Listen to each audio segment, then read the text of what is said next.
Grace and peace be to all of you, my friends of St. Luke and my friends at St. Luke.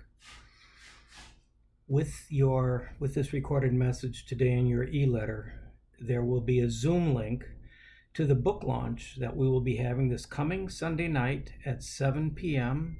Central Standard Time for the book that I was privileged to write with Ralston Deffenbaugh, They Are Us, Lutherans and Immigration, with a foreword by Dr. Martin Marty. There are also some pictures in your e-letter, and these are pictures of South Sudan, and this is one of the stories that I tell in the book. About 20, 30 years ago, you might remember that there was a whole generation of refugees who came to this country following the civil war in Sudan. They were called the Lost Boys of Sudan. Many of them, like the Central Americans coming now, migrant minors, were kids and ran for their lives. Well, in the refugee camps in Ethiopia and Sudan, they met Lutherans. The Lutheran World Relief and Lutheran World Federation sponsored those refugee camps that were their first taste of safety in that civil war. Then Lutheran and Immigration and Refugee Services sponsored many of them to come and be resettled in this country. And because of their gratitude to the L word, Lutheran, this generation of lost boys, these refugees from South Sudan, sought out Lutheran churches. And many wonderful Lutheran churches sponsored new congregations of Sudanese. So with that as a background, let me read you the story of the planting of a church body, a peace church, and a hospital in South Sudan. I recall a historic moment in the birth of a new church. We gather for a groundbreaking liturgy on a barren plot of ground in the referendum neighborhood of Juba, the beleaguered capital city of the new nation of South Sudan in Africa. This will be the site of the first Lutheran church, clinic, hospital, and community center in the fragile nation ripped apart by civil war, ethnic brutality, and massive internal migration. Millions are displaced and hungry, and the UN has called it the most beleaguered place on the planet. Now, this neighborhood is the home to many internally displaced refugees of both Dinka and Nuer tribes who had been fighting each other in the war. The ground is barren and rocky, surrounded by a shell of a wall. Stakes marked with strips of white cloth are pounded into the ground, delineating where the center's foundation will be. A tall young man sweltering in a business suit and tie in the 105-degree heat stood with his fiancée during the liturgy.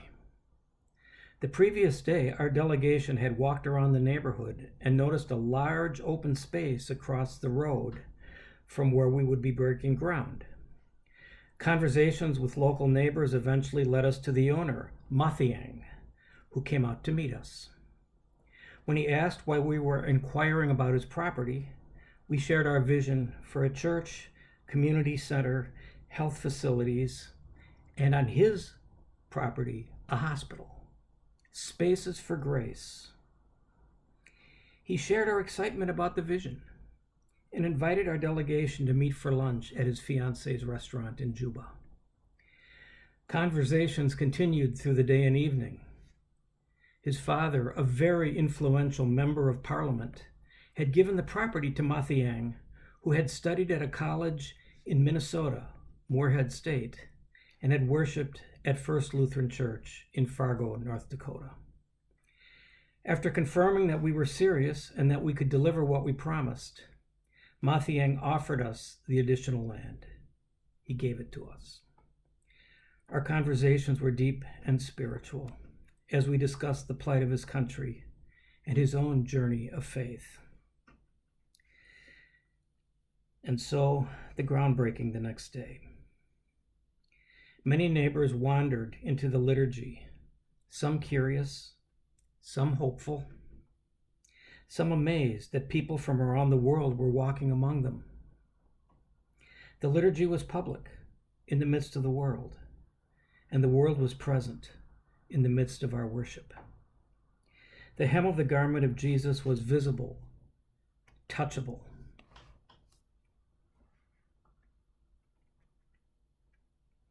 Think of all the partnerships present here, all assembled.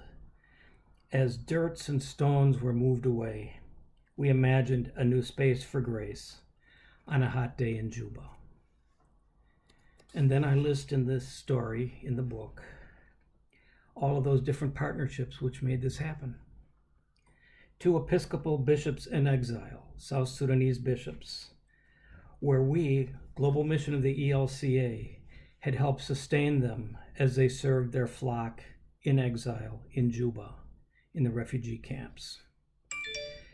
The National Episcopal Church was a critical ally in establishing the first Lutheran communion in South Sudan. The Lutheran World Federation, the communion of 148 Lutheran church bodies like the ELCA, is supporting this mission. The groundbreaking in Juba is the beginning of the first national Lutheran denomination in South Sudan.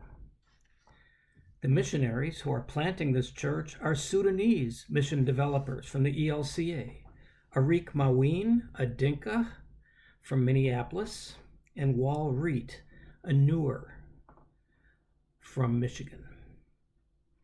South Sudanese mission developers have planted over 20 new Lutheran congregations in the ELCA in places like Rochester, Minnesota, Fargo, North Dakota, Grand Rapids, Michigan, Omaha, Nebraska, and other places where Sudanese have resettled as refugees. These mission developers planted Lutheran churches in the United States because when they were refugees, Lutherans reached out to them. The leaders of ELCA's South Sudanese community have worked through the history of ethnic tension, especially among the Dinka and Newer tribes. Their leadership is derived from both ethnic groups, as are the missionaries in Juba. In April 2016, I consulted and convened 40 pastoral and lay ELCA South Sudanese leaders, where we met in Chicago for a peace summit. Out of that summit and many tears, they produced a statement on peace and reconciliation. 64 tribes, one God.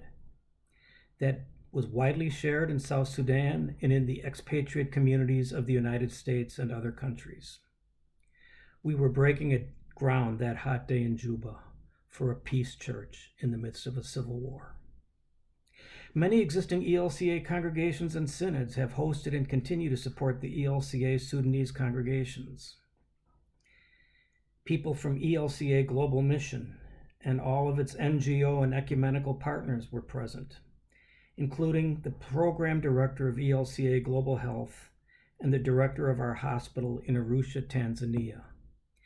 And he has trained, as of this day, those surgeons doing the first fistula surgeries for women in the history of South Sudan.